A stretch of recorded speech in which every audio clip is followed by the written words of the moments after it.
اصلا من چی شد؟ موقع اومدم بازرسی بهم شک کرد مردنم سکو. هرچی داشتم تخلیه کرد. فکر کنی من اسکولم بردن سکو الان اینجایی آزاد شدی رفتی جنس ها رو فروختی؟ آزاد شدم چیه؟ انفرادی بودم. خسارت منو کی میده؟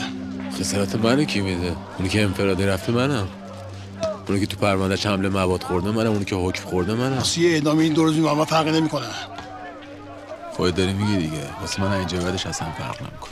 یه بلایی سرت میاد موقع آسون بالت گده کنن. تصفیه کن.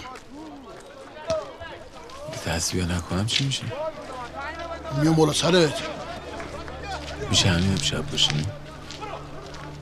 باور کن همش چش دارم بندازم این برابر یه تیزی چیزی پیدا کنم. رفاقت میکنی در حق. فکر می‌کنی دارم با شوخی میکنم؟ نه. وقتی بهت میگم تصفیه کن. بعد یه کاری میکنم تو عقابانه نشی ها. خدا دستتو میبوسه. تو میخوای یه کاری کنی من سرت ببرم. بعد دیگران میگن کمال یه پلشی کشته. نه این کارو نمیکنم. کار دیگه دارم واسات.